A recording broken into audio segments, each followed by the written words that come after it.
Well, thank you. Um, Man, I'm glad to finally connect with you. You've been busy, huh? Nah, well, you've been busy too, brother. You got the newborn. Yep, just 2 weeks, 2.5 weeks old now. So, Hey, man, hey, but congratulations, brother. I appreciate you. Just getting used to No the problem. having the baby life. Mm, So, all right. Well, I'll go ahead and just jump kind of right into this. Before I get into talking to you about the fights, I do want to talk to you about the award you just run. You just got that MLK Community Award. yeah, man. Um, that's not about fighting. It's not about wins or losses. But I know that community impact is a huge thing for you. What does that recognition mean for you? Oh man, you know what? It's the work. And just like as I told those folks before accepting the award is not for me, man. It's for everybody in the community that's actually putting in the work. And no matter how many awards you get, um, it's always the work that follows. That's supposed to be in the forefront. So it's about the work, big dog. Man, you've always kind of been very vocal about representing Omaha. What does it mean for you to be able to accept that award on behalf of the city, and just to kind of be able to be that figure in the sport and in everything that you do? I don't think it's about representing Omaha because if I was in Wahoo or if I was in somewhere in Iowa or somewhere in Texas, if I'm putting in the work in that particular area, man, I think it would be about as I said before, man, it'd be about the work. So I think I just happen to be in Omaha, and I just happen to be a part of a lot of people that are putting in the work as I am. So Omaha has a special place in my heart because I grew up in these neighborhoods. I've been around all these people, so represent Omaha at this particular time is a good thing because I've networked with all these people. So that's my stand. Me being around good people in this area. Man, last time I talked to you, we talked a lot about the Houston Alexander Foundation. Yeah. How is the foundation doing, and kind of what have you accomplished with that over the last few years? The foundation man is doing great because it's a spinoff. Well, it's spinned off the Culture Shock School Tour where I go into the schools and teach the kids about the hip hop history. And with the foundation, I've been able to help people um, work out. I've been doing public speaking and man, it's helped tremendously with helping out in any community that you drop me in, man. I go out to LA, I can go out to Seattle, I can go to New York. I can still talk the same things about the same things because all the same things are affecting us all around. So the foundation has expanded outside of Omaha, which is really cool. Man, when you talk about being a positive influence, what does that actually look like for you day to day? Mm. Respecting people. When you walk into the grocery store, you see someone, if they recognize you or not, it's the hello, or hey, I'm glad you're doing what you're doing for the community, or me vice versa, saying the same things. So again, because I am not the only one putting in the work, it's about respecting your fellow man. Just one second here. Sounds cliche, don't it? Yeah. But it's true though. Man, you just if you respect me, I respect you. And no matter what the culture is, what your ethnic background is, it's just me respecting you as a person. And just like right now, I'm respecting you from the fact that you got more hair than I do, and you have a full, nice, full, perfect beard. So I have to respect that. Hey man, you've been rocking that goatee for a long time. You can't dog on that. Yeah, man. Hey, I had a beard before this. I just couldn't do it. I don't know how you do it because man, I was scratching my beard every other day.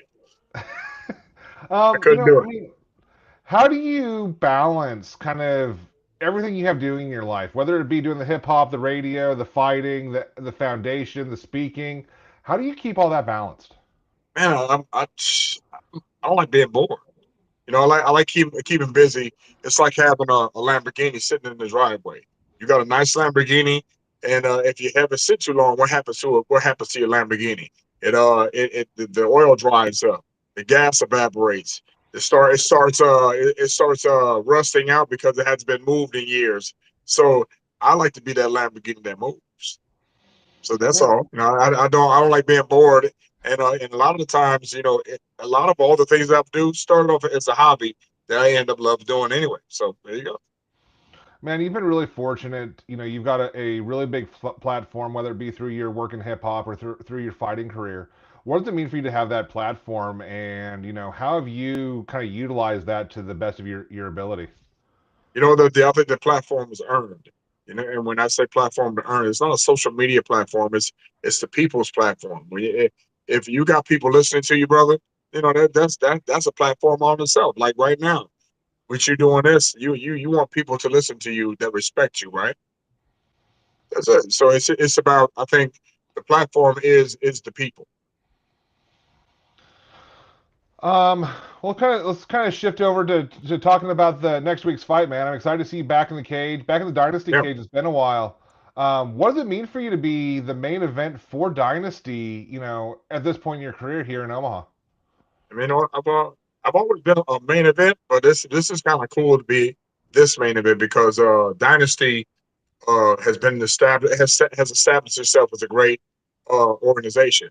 I know the people behind it. Training those guys, and when they asked me to do it, I had no problem in doing so because the previous organization I was with, it kind of stalled out. And you can't stall out at being undefeated and just sit around. Yeah, that's kind of antsy. So you know, whether it be through this organization or any other organization, I was going to be doing something because I don't like stalling out, especially when I got a lot of gas in the tank. Man, let's talk about that transition. I mean, you made the Stalling out transition. and gas in the tank. Hilarious. You made the transition, what, about 4 years ago, 5 years ago, from MMA to bare knuckle. I happened to be at your first bare knuckle event. I thought you were going to kill the guy. Tell me a little bit about that transition and kind of how that went for you. I don't think I've ever transitioned. I think I think striking or boxing is the same thing. And the combination of MMA, just combining all those different martial arts, man. That's the only difference. You just got to settle. Right now, I'm just settling for one martial arts, which is the boxing part of it with no gloves. So uh, the transition was easy, except for that fight you saw, the first one. I just kind of wigged out a little bit. Look, I wigged out. um, Man, you've always been a power fighter. You've always been, very very straightforward and throwing some big bungalows. How has your fighting style progressed through the years?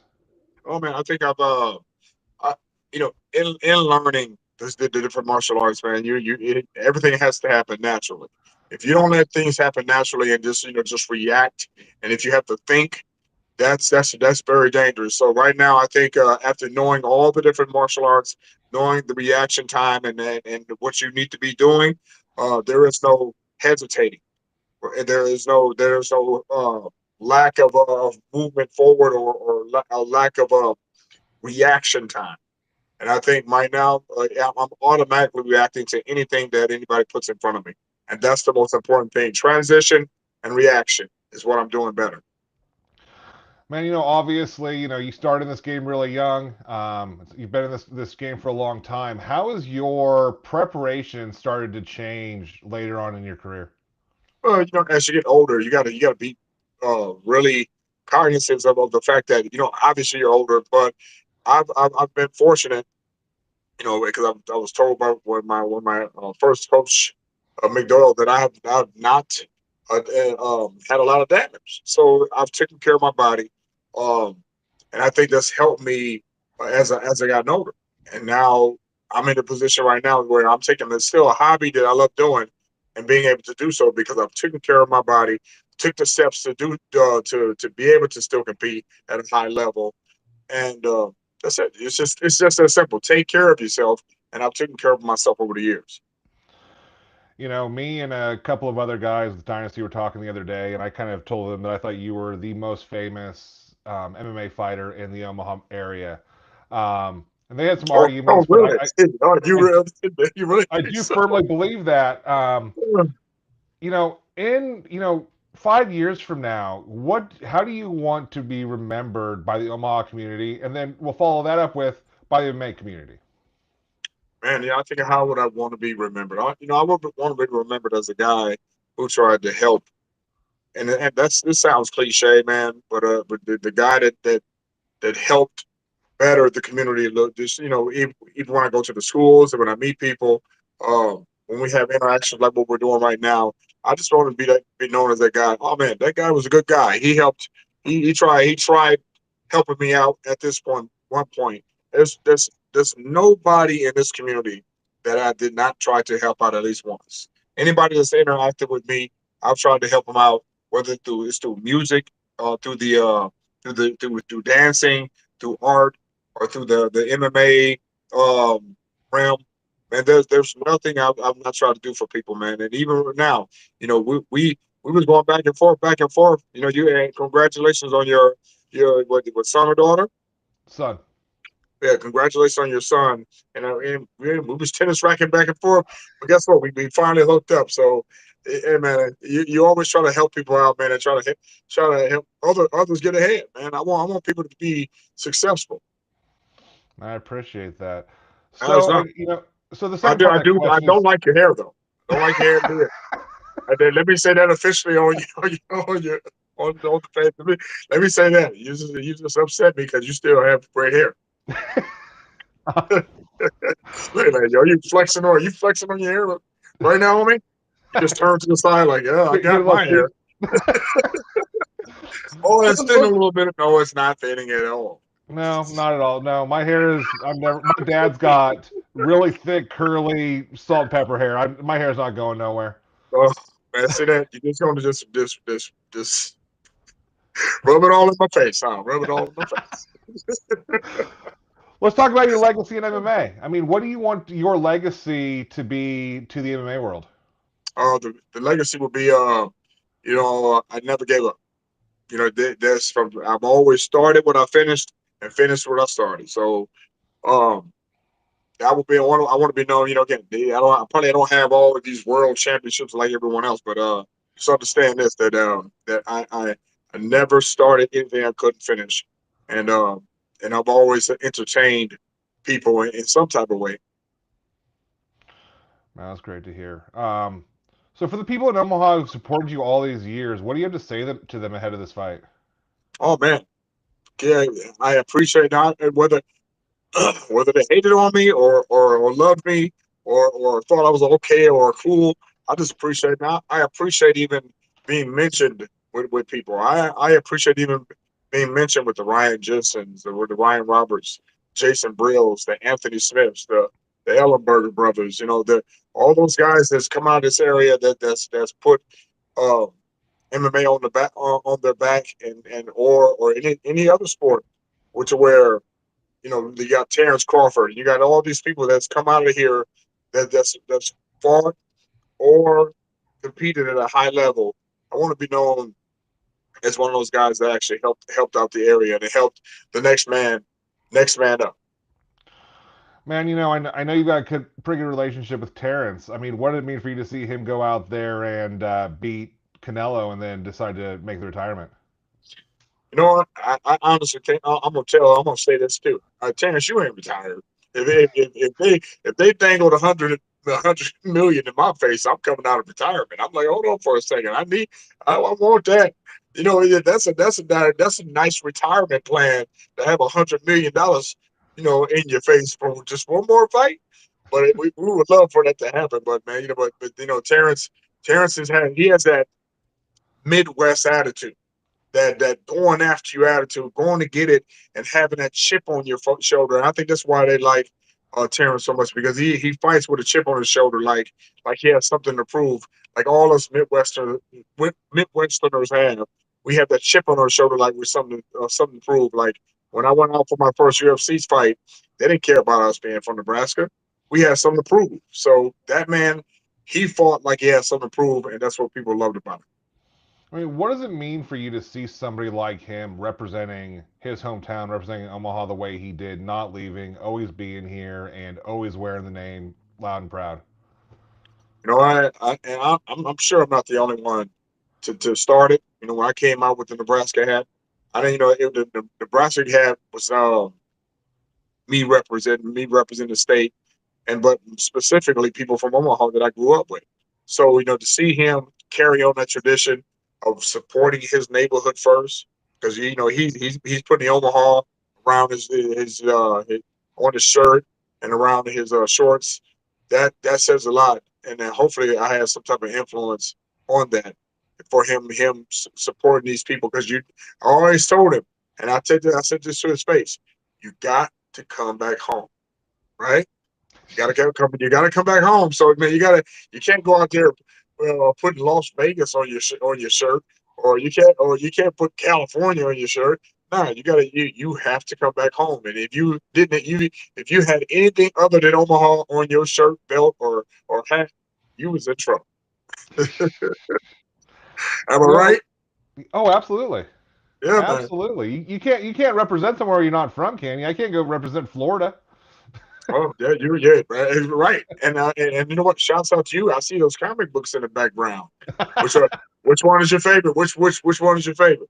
I'm a Wolverine guy. I've got some cool Wolverine covers I really like. So, I see they're covered up. Are they in frames? oh yeah. Oh well, they're actually all graded and hanging up there. So, I started off as a comic book guy back in the day. My obviously my favorite was the Hulk back then. So okay. Well, that's flipping awesome. I would have never pegged you as a comic book guy. oh man, please, man, I still have comic books to this day that I keep that I've never touched that are sitting in my basement right now as we speak. Along with all the vintage boombox radios. I come on, man. I collect. I'm old school. I collect a lot of stuff. I'm a collector too, man. I got all kinds of stuff laying around here. I got stacks and stacks of UFC and MMA cards laying around me right now that I'm trying to go Yeah, I through. gotta get you. I gotta get you some stuff. I still got some stuff that need to be signed and sent over to you. All right. A lot of people see you as a role model, whether you like it or not. You know, what does being a positive influence actually look like every day when you go out there? I mean, obviously, you can't go out and get into a fight with a person at Baker's, can you? You said what? I said you can't go out and get mad at the lady that's waiting on you at Baker's. I mean, being as publicly noticeable as you are, and kind of being That is the that positive that influence is you are. funny. Hey man, you know what? It's just kind of cool if someone says, "Hey, Houston, how are you?" And I don't know that person, but they see all the work that you put in online, and they see all the work you put in the schools, or they see even the work that we're going to do next Saturday. Um, at the Liberty First Arena, man. That's gonna be pretty cool. So all these different elements that people know me from, it's cool to be recognized for, man. And guess what? I reciprocate the shouts out and welcome back, man. For real. Man, I'm proud of you. I'm proud of everything you've done. I mean, you've really built something out of this little bit of fame that you got. You're the only person that I see walk into a fights in Omaha that can't make it from the door to your seat without having to take 15 pictures and sign some shirts and all that stuff. So, I mean, I'm But glad that you've done with that's it a what you have. privilege. That's a privilege. People don't understand. That's a privilege. When you got people still remembering what you did 15 years ago, 10 years ago, 5 years ago, especially in this day and age, when people still remember what you've accomplished, that's a privilege. So when people are asking you, you don't make the first impression be one of an asshole. You know, you might be sitting on a bad day, but your day does not reflect how that other person feels for you. So that's how I treat it, man. I've never turned down a picture or the autograph my whole career. Period. I think I've asked you this previously in interviews, but I've got to ask you again. If you had a piece of advice to give to a young guy coming up, especially in the MMA sport, what would that piece of advice be? Half the battle is showing up.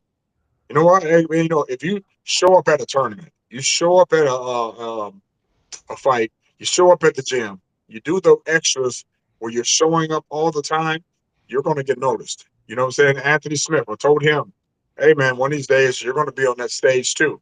And this is all before Anthony became what he was, and any of these the young guys that were under us who are who were coming up. I saw this something a little special about people, but see, guess what they were? They were in the position to become who they were because they showed up. Just show up. Man, I'll tell you what. I mean, for Anthony in particular, I did an interview with him after his first Josh Neer loss, and he was done. He was ready to quit MMA. This before he made his first run to the UFC. It's when after he got cut from Strikeforce. But I think the people around him told him that he had it and kind of kept him Yeah, motivated. That was awesome. yeah, man. Anthony, I mean, you know what? I actually thought that Anthony had a great. He was probably the fighter I thought that had the better chance against Jones. And only because they were the same height, and I thought that Anthony had the same type of skills that Bones Jones had. But when I talked to Anthony, he told me he was in there starstruck. So you can't be in there being starstruck to get some guy that's trying to take off your head. So Anthony, hey man, he could have. I honestly think that he was that fight was born for him. I think again he just it all gets in your head sometimes. Yeah. All right, man. Well, hey, I think that's all I got for you. I appreciate you hopping on here with me. And regardless, good luck on your fight next week. And there's no regardless. Hey, I don't know I'm about to why I win. even said I'm that. about to win, man. I'm about to win. I'm going out to win. All right, here I got a question for you. As Yeah. somebody that obviously knows most of these guys coming up, what fight are you most excited to see on that card? Oh man, Alonzo Diaz. But you're not even going to watch that fight. It's a fight before yours. I know, but man, hey, that fight. That's gonna be a good fight.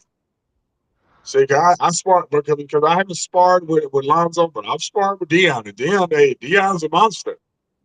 Okay. That guy, so that fight before my fight is gonna be. You gotta watch out for that one, boy. That's gonna be a great one. Man, I'm excited to see both those bare knuckle fights. I'm excited to see how you perform. I just hope that I don't get scared for the guy on the other side of the punches from me again.